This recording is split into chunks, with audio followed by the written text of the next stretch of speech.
أعوذ بالله من الشيطان الرجيم. بسم الله الرحمن الرحيم. السلام عليكم ورحمة الله تعالى وبركاته. الحمد لله رب العالمين، وبه نستعين على عدوان إلا على الظالمين. أشهد أن لا إله إلا الله وحده لا شريك له، وأشهد أن محمدا عبده ورسوله. اللهم صل وسلم على حبيبنا وشفيعنا وزخرنا وقدوتنا وأسوتنا سيدنا ومولانا محمد وعلى آله وأصحابه ومن تبعهم بإحسان إلى يوم الدين. سبحانك لا علم لنا إلا ما علمتنا إنك أنت العليم الحكيم.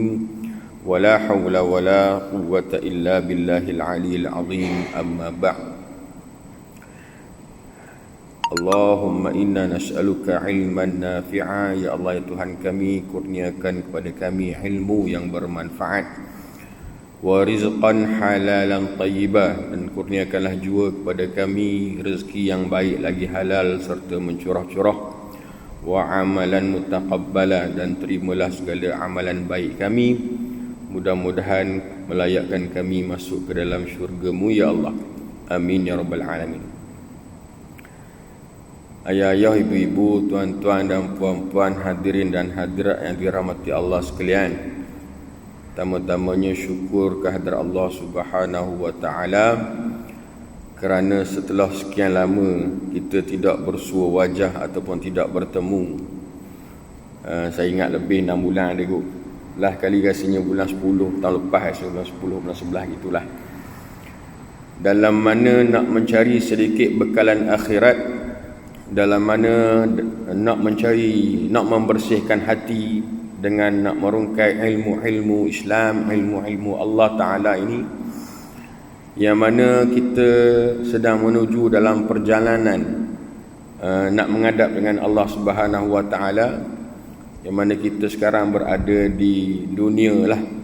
InsyaAllah tak lama lagi kita merupakan calon, bukan calon yang berhormat sebab bunyi-bunyi kata PRU dekat dah, tapi calon-calon nak masuk ke alam barzakh, dan semua orang akan merasa. Kemudian bila masuk ke dalam alam barzakh, jumpa dulu malaikat.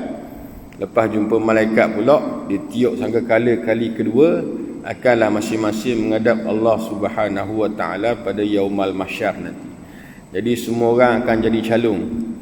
Tapi calon tu sama ada kita akan masuk ke dalam neraka Allah ataupun masuk ke dalam syurga Allah, maka tergantung kepada amalan ayah-ayah, ibu-ibu, tuan-tuan dan puan-puan dirahmati Allah sekalian. Kita tahu pasal Allah Ta'ala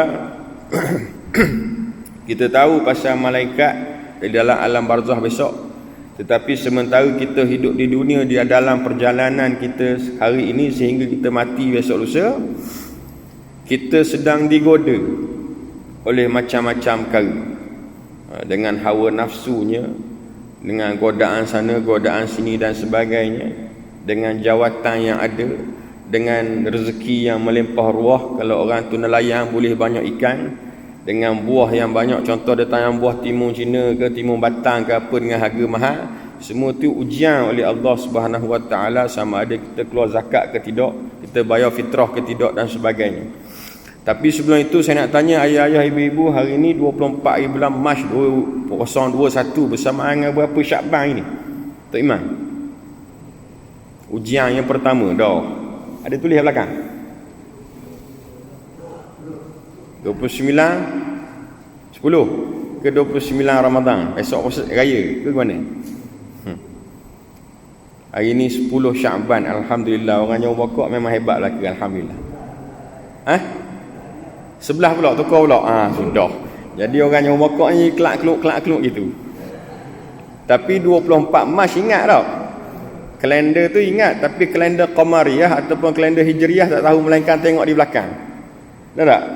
Jadi itu maknanya kita tak lama lagi ni nak masuk dalam bulan Ramadan. Tapi sebelum masuk bulan Ramadan, sudah pasti ada satu malam yang dijelmakan oleh Allah Ta'ala dalam bulan Syakban. Nama dia malam nisfu Syakban. 3 malam yang dijelmakan oleh Allah SWT, pintu langit 1 sampai pintu langit ke-7 semua terbuka. Tidak ada sekatan doa direct tu pada Allah Ta'ala. Yang pertama malam Isra' wa Mi'raj 27 Rejab. Yang kedua malam nisfu Sya'ban 15 Sya'ban. Dan yang ketiga malam Lailatul Qadar yang kita tak tahu bila. Tapi dalam bulan Ramadan yang pasti. Tak? Jadi berapa hari, berapa malam saja lagi kita nak berada dalam malam nisfu Sya'ban. Persoalannya, adakah kita sudah bersedia pada malam tersebut? Adakah kita dah ready, kita baca buku, aku nak semayang taubat ke, aku nak semayang tasbih ke, tak kira lah ayah-ayah, ibu-ibu nak buat apa sekalipun. Malam tu sebab doa lah banyak-banyak pada malam tu, antara 3 malam tu, kerana tidak ada pintu yang tertutup. Pintu 1, 2 sampai 7 dibuka seluar-luarnya. Rahmat Allah Ta'ala direct, nak minta apa pun. Ya Allah, Tuhan aku raya kali ni, tahun lepas parok, ya Allah PKP, tahun ni bagi aku bahan sekali ikan, 2 hari tu turut 2,000 padang lah. Minta dengan Allah Ta'ala. Ya Allah, Tuhan aku minta kali ni isteri aku tak minta langsir baru, tak minta itu, minta kereta baru. Gitu lah contoh. Ya Allah, Tuhan aku berkatilah, rahmatilah, redailah aku sekeluarga. Bagilah anak-anak aku kalau boleh balik kali ni, ikut manalah pandai-pandai rentah negeri dan sebagainya. Dah, Allahu Akbar. Malam ni setahun sekali. Mana ayah-ayah umur 60, 70, dah 70 tahun contohnya, umur 70 main 69 tahun dah boleh malam nisfu Sya'ban. Malam ni akan datang ni malam lagi nisfu Sya'ban, dan kita berdoa pada Allah Subhanahu Wa Ta'ala mudah-mudahan kita sampai pada bulan Ramadan. Tak? Tapi malam ni bukan nak cerita pasal nisfu Sya'ban. Nak kabarnya malam ni nak cerita pasal satu perkara yang lain. Kena dalam bulan Sya'ban tu, bulan Sya'ban lah. Tapi nak ceritanya malam ni kita hidup di dunia ini, ada satu ujian yang Allah Ta'ala bagi. Dan benda tu telah tertulis di dalam Quran, banyak-banyak ayat dah. Beratus-ratus ayat tulis dalam Quran. Satu makhluk yang Allah Ta'ala ciptakan di dunia ini, tak? Awal lagi pada kita makhluk yang terakhir diciptakan oleh Allah Ta'ala. Adapun makhluk yang awal diciptakan oleh Allah Ta'ala sebelum daripada Nabi Adam AS adalah satu makhluk yang namanya jin. Dan jin ini ada nama khusus, iaitu namanya adalah iblis. Dan semua orang sedia maklum, ayah-ayah, ibu-ibu tahu bahawasanya iblis ini sudah pasti akan mengganggu gugat kita sepanjang hidup kita, daripada sejak lahir sampailah kita mati besok. Sehingga kan bila kita nak mati besok pun dia akan menyamar lagi. Dalam keadaan kita sakaratul maut besok, bila ditarik nyawa masih lagi sempat dia menyamar sebagai ayah kita, sebagai ibu kita, nak meracuni pemikiran kita supaya jangan mengucap 2 kalimah syahadah. Punya jahatnya iblis. Iblis lain, setan lain. Jadi malam ni kita nak tahu iblis tu apa benda kau, syaitan tu apa benda. Tu nak tahu supaya kita beringat semua. Beringat, oh aku ni kena sangat rasukan iblis. Ada kan orang-orang muda tahu dalam TV tu cerita rasukan ablasa. Perkataan ablasa tu adalah terminologi kepada iblis. Iblis ni ayah-ayah, ibu-ibu, kalau malam ni tajuk dia pasal iblis lah, resume iblis. Iblis ni ayah-ayah, kalau dia minta kerja, kompon boleh. Minta kerja apa pun. Kalau kata dia pergi ke Jabatan Pendaftaran Negara tau, ataupun jabatan, ikut apa-apa jabatan sekalipun di bandar tu, Kuala Terengganu, minta kerja, kompon boleh. Sebab apa? Sebab di resume dia memang komplit. Hebat menghasut, hebat buat kerja, hebat itu, pandai sangat menghasut bawah, menyebabkan orang yang di atas akan turun di bawah, dia naik di atas. Subhanallah, itu kata hebatnya iblis. Tapi itu adalah merupakan satu ujian, salah satu ujian kepada manusia selagi mana dia hidup. Apakah yang diartikan dengan ablasa? Perkataan asal ada ablasa kepada iblis, artinya menyesal, putus asa, kecewa. Itu maksudnya kepada iblis. Sifat iblis itu sendiri, ayah-ayah, ibu-ibu, sudah mendapat kutukan daripada Allah Subhanahu Wa Ta'ala. Sebab apa dia marah? Kenapa Allah Ta'ala kutuk iblis? Sebabnya Allah Ta'ala menciptakan satu makhluk namanya manusia, ataupun namanya Adam alaihissalam. Bila Allah Ta'ala sebut, hari ni aku nak ciptakan sebuah makhluk, seorang makhluk namanya Adam alaihissalam, iaitu daripada makhluk bernama manusia, maka iblis marah. Dan semua orang tahu dah kisah ni. Iblis sangat-sangat marah, kerana tak cukup lagi ke aku ada, aku ni sudah taat padamu wahai Allah. Tak, aku nak letak lagi di bumi ni, di dunia ini ada satu makhluk namanya manusia. Maka itu iblis sangat-sangat marah. Maka sejak daripada hari itu Allah Ta'ala mengutuk iblis selagi mana dia hidup sampailah Yaumal Mahsyar besok, mana sampailah ditiup sangkakala. Kalau dalam Quran, kalau tak silap saya, ayat Al-Quran Allah Ta'ala sebut, merekodkan di dalam Quran sebanyak 11 kali. Bukan 11 betul dah, 11 kali perkataan iblis. 11 kali perkataan iblis dalam Quran. Cari dalam Quran. Adapun perkataan syaitan 88 kali. Tak kira sama ada mufrad ataupun jamak, sama ada single ataupun plural, satu ataupun lebih pada satu. 88 kali perkataan syaitan. Yang paling mudah, a'udzubillahi minasyaitanir rajim. Syaitan. Tapi adapun iblis tu sendiri Allah Ta'ala sebut sebanyak 11 kali. Dah, supaya faham molek. Iblis berasal daripada jin. Hantu raya ke, hantu Kak Limah ke, hantu dalam botol kicap ke, pocong apa semua tu, semua jin belaka tu, iblis belaka. Nah, salah satu daripada spesies jin. Kerja dia ada dua. Ni kena faham molek. Kerja iblis ada dua. Yang pertama, tidak pernah bersyukur. Yang kedua, kerja dia membangkang sokmo. Kalau di parlimen tu, tu tak betul, orang ni tak betul, tu tak betul, orang ni tak betul, tu iblis tu. Kalau kata tak reti berterima kasih di dunia ini, iblis lah tu. Sifatnya tu sifat syaitan ada pada diri. Ada pada diri kita sifatnya. Iblisnya iblisnya jin, tapi sifat iblis, sifat syaitan tu ada pada kita. Yang pertama apa? Membangkang saja. Antaranya sifat anak-anak. Anak tak boleh tengok telefon, anak nak buka TV nak tengok itu, ibu nak tengok Maharaja Lawak Mega dan sebagainya, ayah nak tengok kuliah maghrib, kuliah isyak ataupun ceramah. Ni bangkang semua. Yang pertama sekali sifat iblis. Yang kedua, tak reti nak terima kasih. Orang bagi beras tak reti nak terima kasih, orang bagi bantuan tak reti nak terima kasih, ambil tembus lalu. Ni jenis orang ada sifat iblis belaka. Dalil yang menyatakan bahawasanya iblis ini tergolong di kalangan golongan jin ada di dalam surah Al-Kahfi ayat yang ke-50. A'udzu billahi minasyaitonir rajim. Wa idh qulna lil malaikati isjudu li adama fasajadu illa iblis. Dan ketika kami berfirman kepada malaikat, sujudlah kamu kepada Adam, lalu mereka bersujud illa iblis, kecuali iblis. Kana minal jin, dan iblis itu asalnya daripada golongan jin. Fa fasaqa 'anil amri rabbi afatattakhidunahu wa dhurriyyatahu awliya amin duni wa hum lakum adu bi'salidh zalimina badala. Patutkah kamu jadikan iblis dan keturunan iblis sebagai sahabat dan menjadikan dia salah seorang pemimpin selain daripada aku, yakni Allah? Maka amatlah buruknya bagi orang-orang yang zalim pengganti yang mereka pilih itu. Ayat ni terang, jelas lagi nyata ayah-ayah ibu-ibu.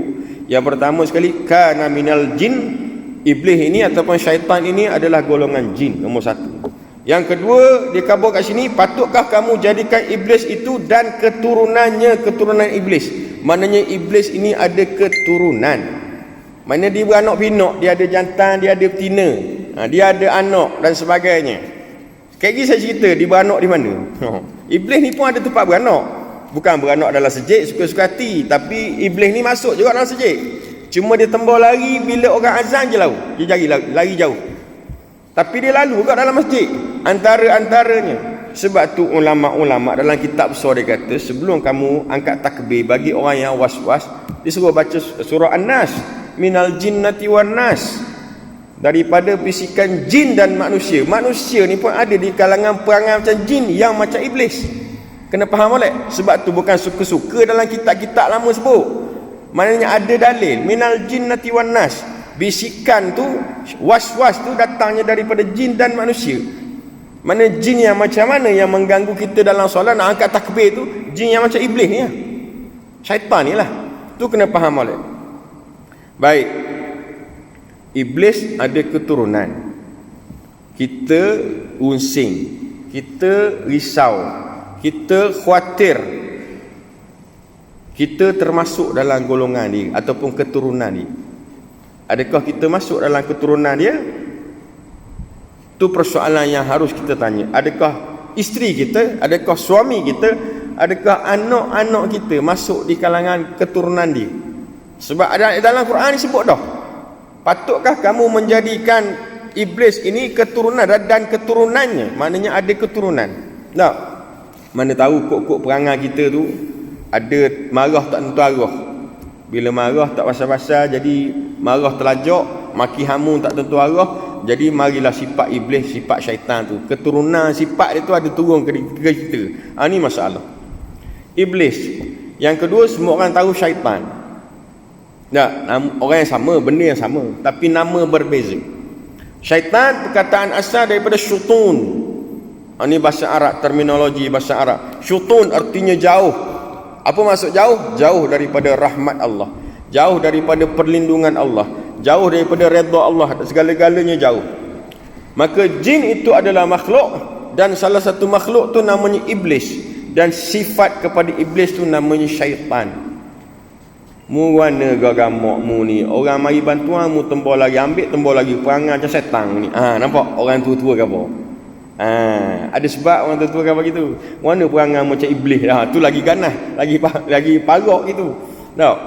Mana perangai mu teruk sangat ni, dah serupa setan gini, orang Terengganu ke apa? Tahu? Allahu akbar. Iblis merupakan salah satu golongan dalam jin, dan sifat iblis itu adalah bersifat syaitan. Jin yang jahat namanya iblis, nak bagi terang balik, perangainya adalah syaitan. Manusia perangai yang syaitan juga pun ada juga berperangai macam iblis, sama juga. Allahu akbar. Ini kena faham balik. Kenapa kadang-kadang kita marah tak tentu arah, tak boleh ikan kalau orang nelayan, tanam buah tak jadi, macam-macam, bawa kereta belanggar dan sebagainya, macam-macam sebab. Tengok bini marah, tengok suami marah, tengok anak-anak rasa marah. Jadi ada sebab kenapa gitu, kerana bersifatnya sifat syaitan. Subhanallah. Macam saya sebut tadi, minal jinnati wan nas, jin di kalangan bisikan daripada di kalangan jin dan manusia. Manusia ni pun ada juga berperangai macam syaitan. Subhanallah. Syaitan yang membisik-bisikkan itu di kalangan jin dan manusia. Kata ulama yang besar-besar lah, ulama kecil-kecil ni tak ada benda, dia tak tulis kitab ulama besar-besar. Kata ulama, perkataan syaitan ini digunakan ke atas makhluk yang jahat. Tak kira apa makhluk. Kalau binatang tu namanya khinzir tak, babi tak, tapi dia jahat, syaitan. Orang ulama kata, ulama Arab besar, apa sekali benda yang jahat sekalipun, makhluk lah di dunia ini, kita boleh istilahkan dia kepada syaitan dan tidak salah. Contohnya saya bagi manusia perangai jahat macam syaitan, jin perangai jahat macam syaitan, binatang jahat macam syaitan. Apa saja pun makhluk asalkan jahat namanya syaitan. Antara sifat dia semua orang tahu, tidak taat, pembelok, suka maksiat, melawan undang-undang yang sedia ada, marah suami, marah isteri, marah anak-anak tanpa sebab, pukul sana, pukul sini, sepak terajang dan sebagainya. Itu semua adalah sifat-sifat kepada syaitan. Kata Dr. Umar Sulaimani Al-Asqari, kalau tak silap saya, asyaitanu fil lughatil arabiyyah yatluqu ala kulli adamu tamarri. Syaitan dalam bahasa Arab diguna pakai bagi setiap yang membangkang dan yang menentang. Itu dalam bahasa Arab. Tak? Syaitan dalam bahasa Arab digunakan bagi setiap yang membangkang dan yang menentang. Kalau benda itu tak betul, saya bagi contoh mudah lah. Paling mudah sekali pasal isu kalimah Allah, sudah. Tak? Bukan kita nak politik. Ini melibatkan keesaan tauhid kita kepada Allah. Tak ada orang yang membangkang, umat Islam diam. Maknanya umat Islam yang ada pada hari ini adalah umat Islam yang bersifatkan syaitan belaka. Itu contoh. Tak? Tapi kalau ada yang menentang, maka terlepaslah kita daripada penggunaan kalimah tersebut. Bukan politik, tapi nak bagi tahu gitu. Tak? Allahu akbar. Macam-macam contoh lah saya boleh bagi, tapi saya bagi contoh yang mudah lah. Iblis, syaitan, jelas musuh. Semua orang tahu. Nabi SAW bersabda, al-mu'minu baina arba'ati a'da. Orang beriman, orang Islam ni beriman, di sisinya arba'ati a'da, ada 4 musuh. Selama mana dia hidup ni ada 4 musuh ni, ayah-ayah, ibu-ibu kena faham molek. 4 musuh ni memang sentiasa berada di kalangan kita. Yang pertama sekali Nabi sebut al-mu'minu yuhsiduhu. Orang yang Islam, orang yang beriman yang dengki dengan kita. Ni perangai setan ni, dengki, hasad. Nah, orang Arab sebut hasad, orang Melayu sebut dengki. Ada di kalangan bahasa buku hasad dengki. Dua-dua bahang lalu. Buruknya orang Melayu nak khabar. Hasad dengki pula. Arab pun bahang, Melayu pun bahang. Nombor 2, Nabi khabar al-munafiqun yubghiduhu. Orang munafik yang benci dengan kita. Ada tak hari ni? Ada. Jelas lagi ketara tak? Dalam sudut politik sudah tak? Ataupun sudut-sudut orang niaga ke ada sebagainya. Orang munafik yang dengki dengan kita. Nombor 3, al-kafirun yujahidu. Orang kafir yang sentiasa nak berperang dengan kita. Yujahidu, nak berperang, nak bunuh kita. Dan yang keempat, Nabi sebut asyaitanu yaftinuhu. Syaitan sama ada di kalangan jin atau manusia yang suka menfitnah kita. Ni 4 musuh Nabi SAW bagi tahu. Khabar awal dah. Jadi ayah-ayah, ibu-ibu kena ingat. Hidup kita ini, selama mana kita hidup, Nabi khabar dah ada 4 musuh. Arba'ati a'da, ada 4 musuh. Ingat, satu saya ulang sekali, orang Islam yang dengki dengan kita. Melayu, Islam, tapi dengki sama dengan kita. Yang nombor 2, orang munafik yang sentiasa benci dengan kita. Tadi dengki, yang ni benci. Tengok dengan benci dah. Tengok, aku tak mau minum kedai ni, minum kedai lain, benci tengok dia tu. Ada juga. Nombor 3, orang kafir yang sentiasa nak membunuh kita. Tak, merosakkan hidup kita. Dan orang yang keempat adalah syaitan di kalangan jin ataupun manusia yang bersifat syaitan yang sentiasa menfitnah kita. Nampak? Allahu Akbar. Sebab tu ayah-ayah, ibu-ibu yang dirahmati Allah sekalian, ibu-ibu terutama, cuba tengok sekeliling kita kau. Tengok sekeliling kita, jiran kita, anak-beranak kita, rakan-rakan, satu kampung, 2 kampung, di bandar ke sini ke, ikutlah mana-mana pun kawan-kawan. Nah, Pulau Pandan jauh ke tengah, Gunung Daik bercabang 3, mata dah kabur, rambut berubah dah, disko danduk dia pergi juga. Apa pula jadi gitu? Sebabnya syaitan punya pasal. Subhanallah. Pisang emas dibawa belayar, masuk sebiji di atas peti, konsert tiket 100 boleh bayar, kuliah maghrib gini free tak mau mari. Sebab dia, sebabnya syaitan punya perangai. Nampak? Saya bagi contoh. Sorong papan, tarik papan. Buah keranji dalam perahu. Sorong tangan, tarik tangan. Ambil rasuah, buat tak tahu. Nampak? Ada tak? Ada, boh. Jangan kata tak ada. Barang piti, boh.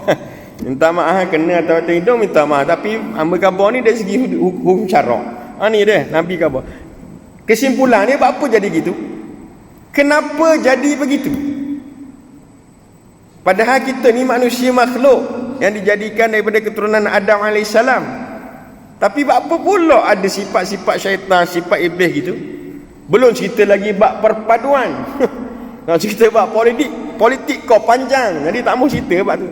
Belum cerita bab perpaduan sesama kita. Orang ni berebut tu, orang ni berebut ni, orang ni nak jadi itu. Macam-macam. Kena atas diri kita, kena pada masyarakat sekeliling ni. Ni masalah. Bukan kata jauh bokok tak ada masalah. Tempat lain, sebelah. Gua malah sebelah Alinu Dungu. Sini tak ada masalah. Kalau ada masalah kau tak tahu nak kata kan. Tengok contoh ayah-ayah sajak, kenal tak sajak? Sajak kenal, saya tak kenal. Saya kenal nama saja. Orang saya tak kenal. Sajak. Tengok apa jadi. Subhanallah. Mak ayah pula marah pula ke pemberita.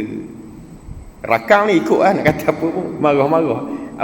Khabar pula marah ke pemberita. Saya dok halal siapa yang kata ke anak saya gitu gini. Anakmu murtad dah weh. Ya Allah, subhanallah. Ni perangai bukan syaitan dah ni, tak tahu perangai apa dah. Subhanallah. Dah itu dia lah. Dah kita, anak kita, isteri kita ke mana? Ke sidai baju di luar rumah pakai kembang gitu je? Ke mana? Jadi kena tengok belakang ayah ibu-ibu, adakah kita ni tergolong di kalangan orang yang bersifat iblis ataupun syaitan? Ayah-ayah, ibu-ibu yang dirahmati Allah sekalian, dalam keadaan PKP kita setahun dah tak PKP dah. Cuba bagi saya satu angka. Berapa ramai orang bercerai? Berapa ramai orang bercerai? Kita mungkin tak, tapi di luar sana. Saya berhubung dengan kawan saya di Pejabat Agama Selangor saja. Harian, kes harian orang bercerai sejak PKP ni. Sebelum PKP ada dah cerai, memang ada dah. Waktu PKP ni di Selangor saja satu hari ribu-ribu kes orang bercerai. Sebab apa jadi bercerai ayah ibu-ibu? Masa kahwin berkompang-kompang. Nah, lepas kahwin berlempang-lempang. Ni dia. Bercerai, subhanallah. Waktu PKP sampai sehingga hari ini kalau dikumpul satu Malaysia sudah mencecah puluhan ribu kes penceraian. Sebab apa jadi gitu? Ada tak di yang mokok ni juga? Lamba bukan orang sini, tapi nak kabarnya gitu. Kes apa benda? Sebab ni ya, sebab tidak kena erti sabar, tidak kena erti ujian dan sebagainya, menyebabkan perangai syaitan tu masuk. Rupanya syaitan yang tinggi darjatnya tu bukan korporal saja mari hasut suami, saja mari hasut isteri dan sebagainya, menyebabkan jadi bercerai. Ayah-ayah, ibu-ibu yang dirahmati Allah sekalian, kes cerai ni syaitan tu daripada lance korporal, kalau dia boleh ceraikan pasangan itu terus naik sajing tu. Ni sungguh subhanallah. Ada satu kisah saya nak kongsi dengan ayah-ayah, ibu-ibu. Iblis pergi hantar dia punya anak-anak buah dia, anak-anak buah iblis ni. Kamu pergi sana, kamu pergi jamu bokok, kamu pergi mecang, kamu pergi ru rendang, kamu pergi alu limbat, kamu pergi pergi tempat banyak tempat. Balik dalam masa satu hari hantar report. Kisah ni berlaku. Nabi SAW pernah menceritakan hal ini kepada para sahabat. Masing-masing bentang laporan. Iblis duduk di mana? Iblis duduk di tengah lautan. Nanti saya cerita rumah iblis di mana. Duduk di tengah lautan. Selesai menghasut dan sebagainya, masing-masing anak-anak buah iblis ni pergi ke lautan, berjumpa dengan bapa iblis. Boh tak? Ada paku kan? Bukan satu paku, dua paku lah. Dua paku. Ketua balai dia. Bukan sini, bukan balai polis. Ketua balai iblis tu. Jenis dua paku ni. Bos, hari ni saya nak hantar laporan. Baik, sila bentangkan laporan anda. Saya iblis A, saya sudah menghasut si fulan B si fulan untuk minum arak. Okey, beres. Kamu kekal lance corporal. Saya iblis B, saya menghasut orang itu beli nombor ekor. Okey, beres. Kamu kekal lance corporal. Saya iblis C, saya menghasut orang itu Pak Haji tu yang dah sudah pergi haji 2 tahun lepas, balik tidak solat satu hari langsung, terus tak solat. Beres, kamu kekal lance corporal. Bagus. Tapi dalam banyak-banyak kamu ni tidak cukup bagus lagi. Maka itu ada satu kisah ayah. Faraqtu bainahu wa baina ahli. Bos, saya iblis yang keempat. Silakan buat laporan kamu. Dia pun khabar. Faraqtu bainahu wa baina ahli. Saya berjaya menceraikan satu pasangan lelaki dan perempuan. Dia berjaya memisahkannya, menyebabkan mereka bercerai. Maka iblis hak dua paku terkhabar. Fayudnihi minhu. Iblis hak bos tadi tu duduk di atas tahta macam kerusi saya ni, turun ke bawah pergi ke iblis tu. Pergi ke bawah, turun daripada tahta pergi ke bawah. Kemudian dia kata wa yaqul, kemudian dia kata ni'ma anta. Engkaulah yang paling baik sekali. Iblis yang nombor 4 tu yang paling baik sekali. Maka aku naikkan pangkat engkau daripada kopra, prabek, naik pergi saja. Iblisnya perangai. Hari ini sudah setahun kita PKP, kes puluh ribu kes penceraian. Subhanallah ayah. Berapa banyak iblis yang ada di Prebet, Lans Kopra di tengah lautan tu sekarang sudah naik jadi sarjan. Nak kabarnya berita gembira mereka di luar sana kerana berjaya menghasut sepasang suami isteri ataupun berpasang-pasangan suami isteri bergaduh dan sebagainya menyebabkan perceraian. Oleh itu ayah-ayah, ibu-ibu dirahmati Allah sekalian, saya nak menasihatkan kepada diri saya dan juga kepada ayah-ayah, ibu-ibu, kalau ada anak-anak yang sudah berkahwin dan sebagainya, kalau ada masalah rumah tangga suami dan isteri, pergilah berubat apa yang patut. Pergi kaunseling ke dan sebagainya, tak kira lah buat ke mana sekalipun. Kerana apa? Kerana kita takut dengan bisikan syaitan, takut dengan rasukan iblis dan sebagainya, takut orang kata dengki pada isteri, pada suami, mata jadi menyampah. Tahu tak menyampah? Suami tengok isteri, tengok pinggang dengan punggung sama besar. Ya tak? Mula tu dia mula cari pasal. Tak. Isteri pula tengok suami, dok main TikTok lah tu, telefon sama, padahal suami nak buka Quran. Nampak saya cover suami, nampak kau ni. Padahal nak buka ayat Quran. Tapi bila syaitan datang bisik, tengok ayahmu tu sikit-sikit main telefon, sikit-sikit main telefon, cari tina lain tu. Nampak? Mulalah datang hasutan ataupun rasukan daripada syaitan. Ni masalah. Subhanallah. Minta-minta kita eloklah daripada perkara-perkara gitu. Baik. Seterusnya godaan syaitan, macam mana cara dia? Ni macam-macam. Tu saya kabur awal-awal tadi, syaitan ni kalau minta kerja dapat. Tak kira minta kerja apa sekalipun. Ramai di kalangan manusia ni, ayah-ayah, ibu-ibu yang dirahmati Allah sekalian, mampu ataupun boleh menghebatkan ibadah dia. Betul tak? Kita boleh bangun malam, kita boleh baca Quran sebelum subuh, kita boleh buat qabliyah ba'diyah setiap hari, kita boleh semayang duha, kita boleh semayang isyraq, kita boleh buat menghebatkan ibadah. Tapi ramai di kalangan kita yang susah nak meninggalkan maksiat. Tak kira maksiat kecil mana sekalipun. Betul tak betul? Ya ayah-ayah, ibu-ibu, termasuk saya kok. Kadang-kadang maksiat mata, kadang-kadang maksiat nak merasa isap okok. Contoh tak, kau kita tak beli, kawan beli, nak rasa isap okok lah. Maksiat lagi. Tapi itulah godaan syaitan yang kita ni sebenarnya lemah. Tak, di kalangan manusia tengah solat datang hasutan syaitan, teringat ke itu, teringat ke sini. Ni macam-macam. Teringat aku ni dah tutup lampu ke belum tadi, tadi ikan tak dapur tadi, ibu pula. Macam-macam dia teringat. Tengah puasa, aku ni dah niat ke belum, aku ni dah niat ke belum dan sebagainya. Hari puasa beli nombor ekor dan sebagainya. Allahu Akbar. Macam-macam kisah. Tengah semayang tak, banyak kisah. Tengah semayang dalam poket ada nombor ekor bergolek dan sebagainya. Tu kisah dulu. Tapi nak kabarnya itulah mainan syaitan, cara-cara godaan. Allah sebut dah dalam surah Al-A'raf ayat 17, ayat 16 dengan 17 kalau tak silap saya. Ayat 16 dan 17. Balik ayat-ayat cari, ibu-ibu cari ayat yang ke-16 dengan ayat yang ke-17. A'udzubillahi minasyaitonir rajim. Qala fa bima aghwaytani la aq'udanna lahum siratakal mustaqim. Berkata iblis, oleh kerana engkau wahai Tuhan menyebabkan aku tersesat, maka aku akan ambil tempat untuk menghalang mereka, yakni manusia, daripada jalan yang lurus lagi benar.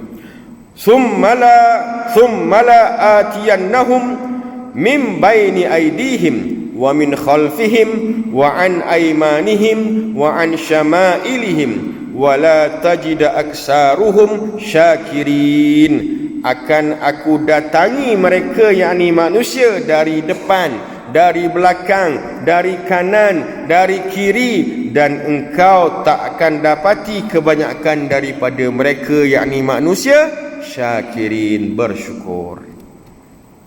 Ini janji iblis pada Allah Ta'ala dalam Quran surah Al-A'raf ayat 16 dan 17. Jangan baca saja ayah-ayah, ibu-ibu, buka tafsir 16 17 surah Al-A'raf. Iblis kata dah, wahai Tuhan, kamu yang hidupkan Adam, maka kamu menyebabkan aku sesat dalam perjalanan aku akan pastikan makhluk yang bernama manusia ini akan tidak mengikut jalan yang lurus lagi benar, siratal mustaqim. Dan aku akan mendatangi manusia daripada depan, daripada belakang, daripada kanan, daripada kiri, dan engkau yakni Allah tak akan dapati kebanyakan manusia yang bersyukur. Allah Rabbi, ya berapa ramai di kalangan kita yang tidak bersyukur bila boleh piti air sinar. Berapa ramai yang di kalangan kita yang bersyukur bila boleh beri kesihatan, bila boleh sembahyang di masjid. Berapa ramai pula yang tak boleh mari ke masjid sebab tak boleh jalan, patah kaki dan sebagainya. Subhanallah. Tak. Ayah-ayah, ibu-ibu yang dirahmati Allah sekalian, kadang-kadang kita terfikir ayat ni Allah Ta'ala sebut rekod dalam Quran, ikut depan, ikut belakang, ikut kanan, ikut kiri. Tapi syaitan ataupun Allah Ta'ala tak sebut dalam Quran ikut atas, ikut bawah. Apa gitu? Kerana apa? Kerana simbolik apabila kita berdoa, kita menghadap tangan rahmat Allah daripada atas turun ke bawah. Dan kenapa daripada bawah? Kerana apabila kita sujud kepada Allah Ta'ala, itulah tandanya syaitan tidak boleh masuk daripada bawah. Itu kata ulama-ulama besar. Maka itu dua, daripada atas, daripada bawah, tidak boleh syaitan masuk. Artinya ayah-ayah, ibu-ibu kena banyak berdoa pada Allah Ta'ala. Ayah-ayah, ibu-ibu kena banyak sujud pada Allah Ta'ala. Maknanya banyakkan amal ibadah dari segi solat dan banyak memohon keampunan daripada Allah SWT dengan berdoa. Itu maksudnya. Sebab dalam Quran ni ayat 17 ni khabar dah. Depan, belakang, kanan dan kiri dan sebagainya. Ini adalah merupakan sumpah syaitan kepada Allah Subhanahu wa taala. Jadi bagaimana kita nak mengelakkan ataupun amalan supaya kita dijauhkan daripada syaitan? Saya bagi tips malam ni pada ayah-ayah ibu. Satu ulama besar kata dia, nama dia Syekh Abdul Hamid. Syekh Abdul Hamid Al-Syahibani, seorang ulama besar di Timur Tengah. Yang pertama adalah membaca suratul Baqarah. Kalau kita buat rumah baru, panggil budak-budak tahfiz, orang kampung dan sebagainya, tolong baca surah Al-Baqarah, suratul Baqarah. Ayat dia berapa ayah-ayah ibu-ibu? Berapa ayat dia? Untuk bila? 100 berapa ayat? Tak tahu. 286 ayat. Betul tak? 286 ke 283? 286 ayat. Tak? Kena ambil tahu. Sebab tu bila kita baca tahlil, kalau tahlil yang panjang, kita baca ayat yang awal sampai, ada satu ayat tu sampai awal, kemudian 3 ayat yang terakhir. Lillahi ma fis samawati wa ma bil ardh, sehinggalah 3 ayat terakhir kalau tahlil yang panjang. Sebab tu saya tak mengesyorkan sangat orang buat tahlil ni tahlil ringkas. Kalau nak buat tahlil tu. Jangan buat pendek-pendek short form. Sebab apa? Tengok nasi minyak, tak boleh tahan ni. Kalau tengok mi goreng, roti canai, tahlil panjang sikit jadi gitu, nampak? Kena baca. Sebab apa? Sebab suratul Baqarah ini ayat yang Nabi SAW sebut menghindarkan daripada godaan syaitan apabila masuk dalam rumah. Atau lagi rumah baru. Bila masuk rumah baru buat majlis kan? Buat majlis baca, panggil budak tahfiz, tak kira siapa yang boleh baca Quran, baca 30 juzuk. Paling tidak pun buat rekod baca 30 juzuk suratul Baqarah 1 sampai 286. Allahu akbar. Itu amalan yang pertama. Yang kedua, banyakkan istighfar kepada Allah Taala. Astaghfirullahalazim. Astaghfirullahalazim. Lagi-lagi sebelum tidur. Sebab apa ibu-ibu, ayah-ayah yang dirahmati Allah sekalian, kena banyak istighfar? Kerana apabila kita tidur wal ima di dalam rumah ataupun di tengah kapal, atas bot ataupun di kebun kita dan sebagainya, syaitan datang kencing di telinga kita. Syaitan ni bukan saja duduk saja, datang kencing di telinga kita, menyebabkan orang tu payah nak bangun solat, apatah lagi solat subuh. Kencing di telinga, ayah-ayah ibu-ibu, jangan main-main. Ada satu hadis, riwayat, saya tak ingat riwayat siapa, ada dalam Bukhari Muslim. Syaitan dia akan berehat, bukan tidur tapi berehat. Sebab tu kita sedang berehat di kedua celah lubang hidung kita, lubang hidung. Sebab tu Nabi SAW bila minum, dia berehat tengah minum, dia minum, contoh dia lawai. Dia tak nak angin tu masuk dalam. Sebab apa? Takut syaitan tu masuk bersama dengan air. Antara selain daripada saintifik punya alasan lah. Ada sebab kenapa Nabi SAW bila dia minum, dia letak. Dia minum, dia letak. Jauhkan. Bila bernafas tu dia jauh. Dia bukan suka-suka macam kita kalau haus. Oh ni sebab bahan lalu kakak-kakak habis. Nabi SAW ada sebab kenapa dia buat itu. Cuma kita je tak mau ikut. Lain, kita banyakkan bersujud pada Allah Ta'ala selain pada istighfar dan baca suratul Baqarah, zikir dan doa. Allahu Akbar. Apa lagi pasal syaitan? Ambil masa sikit. Tempat tinggal syaitan. Adakah tempat tinggal dia sebelah katil kita, ataupun di rumah, ataupun di dalam kereta, ataupun di mana-mana? Nombor satu, rumah syaitan adalah di lautan. Sebab tu bila pergi ke laut, ayah-ayah, ibu-ibu hak siap-siap nelayan, jangan cakap besar. Anak-anak yang mandi tepi pantai, jangan cakap besar sangat.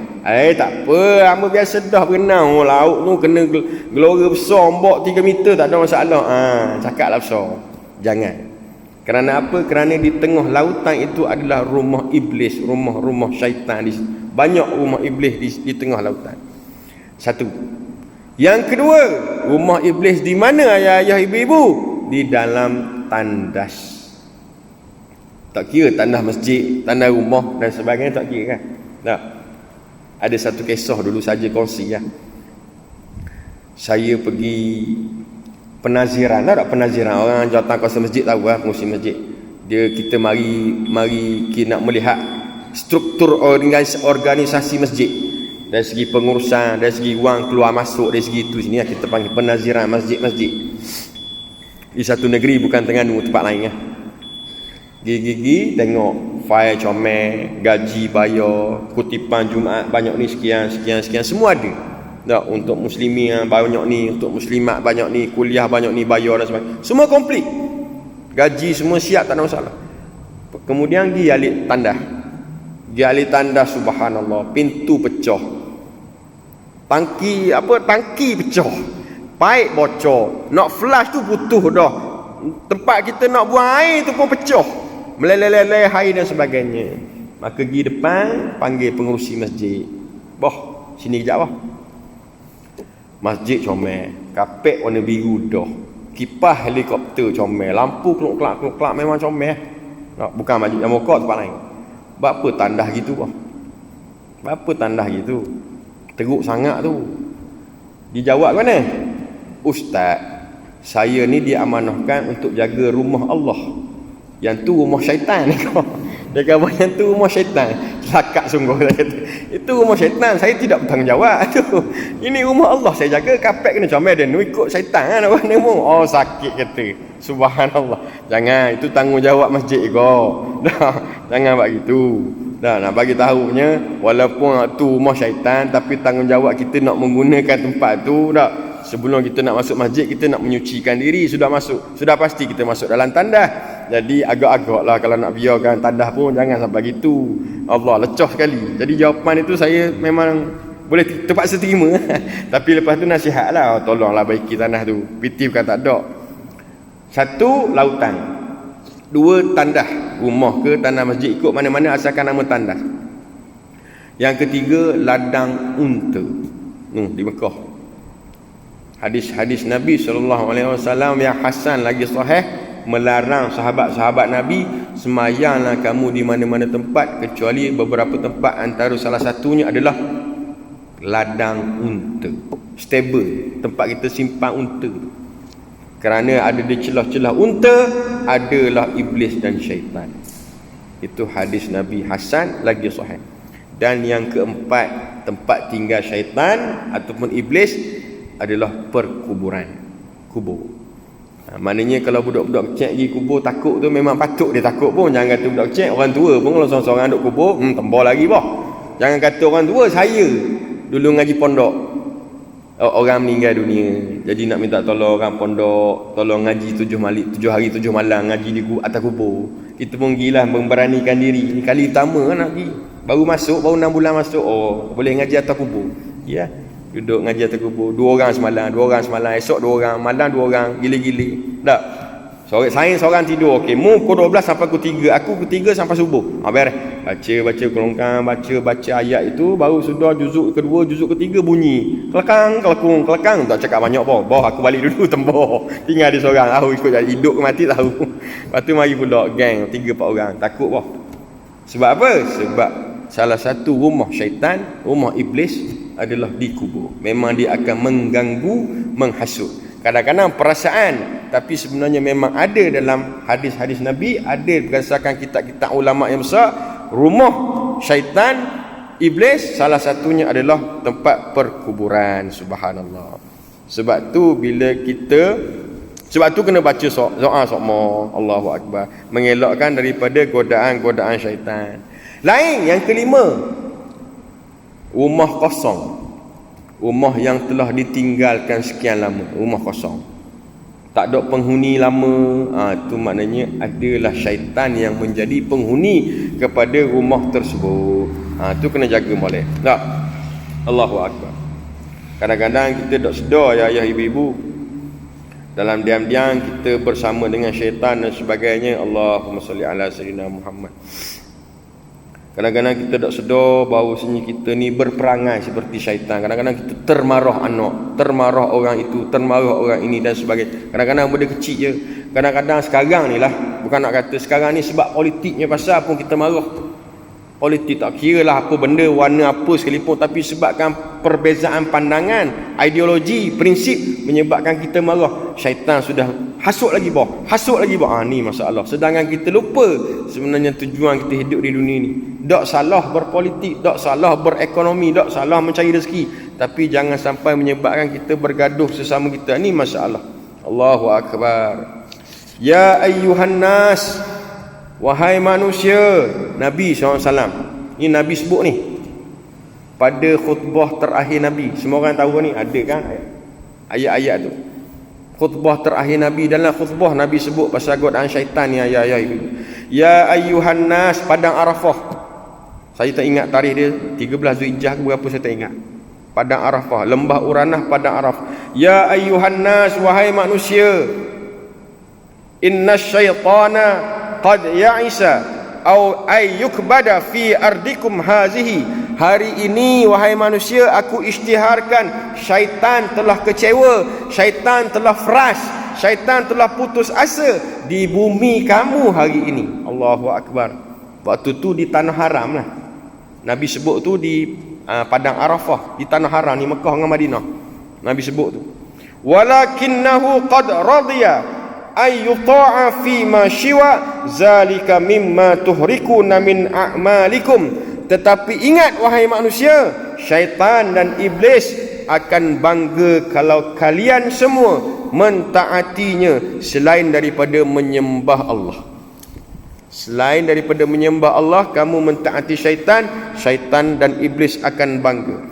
Iaitu daripada perkara yang remeh-temeh yang kamu laksanakan sehari-harian hidup kamu. Ini Nabi sebut ni dalam khutbah terakhir ni. Ala hal ballaghtu Allahumma mashhad. Ya Allah, aku telah pun berpesan kepada kamu. Wahai Allah, saksikanlah bahawasanya aku telah sampaikan kepada seluruh umat. Nabi sebut dalam bahasa Arab. Kita biasa kan ada tulis situ kan, ada dia punya terjemahan dia kan. Ni dalam bahasa Arab. Nak bagi tahunya, dalam salah satu khutbah yang Nabi sebut pada hari terakhir tu, khutbah terakhir Nabi tu, dia sebut pasal syaitan. Wahai manusia, hari ini syaitan sudah kecewa, sudah putus asa. Maka itu, ini adalah tanah haram. Kalau kamu menyembah selain daripada Allah, maka syaitan dan iblis akan merasa bangga dengan kamu kerana kamu berperangai seperti mereka. Aku telah pun berpesan kepada kamu, wahai Allah, bersaksikanlah bahawasanya aku telah menyampaikan kepada sekalian umat. Ini Nabi SAW sebut. Maka itu ayah-ayah, ibu-ibu, adakah kita ini tergolong di kalangan golongan umat Nabi Muhammad SAW? Maka tepuklah dada, tanyalah selera. Orang perempuan kena ingat, hati-hati. Hadis daripada riwayat At-Tabrani, perbuatan yang boleh membutakan mata syaitan. Syaitan ya ibu-ibu, ibu lah, untuk ibu lah orang perempuan ni. dia cukup suka apabila ibu-ibu ataupun orang perempuan buka aurat walaupun di rumah.